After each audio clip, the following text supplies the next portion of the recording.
welcome back to Channel Mina. This is another one of my tarot meaning series videos. And how that goes is I shuffle this deck of tarot cards, and then when one of the cards calls out to me, I pick it and meditate on it for a little bit and see what it means to me. Alright, today's card is Two of Cups. Let's look at this card. We have a man and a woman facing each other, holding two large cups in their hands with a winged lion above them. And they both have flower crowns or leaf crowns on their heads. In the background there's a field with a house. So with this being the Two of Cups, I get the feeling of duality because it's a two. And I think that this can be representative of some new person coming into your life, a partnership of some sort, whether that's a love interest, friendship, business partners, family, partners, things like that. Some sort of partnership coming into your life. I feel like that is the obvious answer. But I think there's something deeper to this card, as I mentioned, about duality. And I think it's also talking about your connection with the universe and how we are all one, but we also experience this duality in our human experience. And with the duality, when we split ourselves off from source, there are things gained and there are things lost. We lose that feeling of oneness that we have. We lose that feeling of never being alone, of always being connected.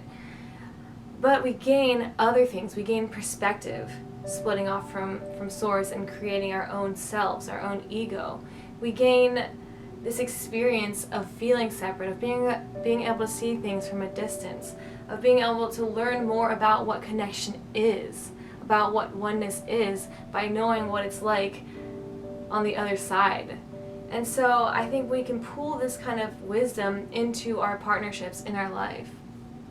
We gain things and we lose things when we create partnerships, whether that's through love, business, or whatever.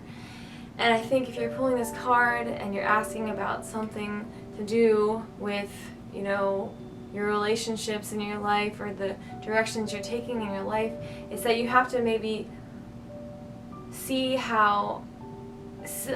attention to what you are gaining and what you are losing with the decision that you're making. And appreciate both, because even the loss is a gain. You lose the connection and oneness with all that is when you split off and become an ego, but you gain perspective because of that split. When you are joining somebody in a romantic partnership, you lose certain things like being able to make your decisions on your own, being able to have your own space, not having to think about someone else's emotions, but you gain so much, You learn how to collaborate with somebody. You learn how to heal your hang-ups in order to love someone else better. So there's pros and cons to everything, and I think that particularly say like you start a new relationship and you're not sure, like, oh man, I have to sacrifice so much freedom for this relationship. Well, think about what you're gaining though. You might have to sacrifice freedom, but you're gaining so much wisdom and knowledge from what you're learning with this partner. You're learning how to better love yourself and how to love others better, and that is invaluable. So just weigh the pros and cons and what you're gaining and what you're losing with whatever sort of partnerships that you are creating in your life right now, whether that's internally or with real people or with source energy, whatever it is for you. And I think that you will know the answer to your question. That is what the Two of Cups means to me. I hope that this video helped you in some way, and I will see you in my next video.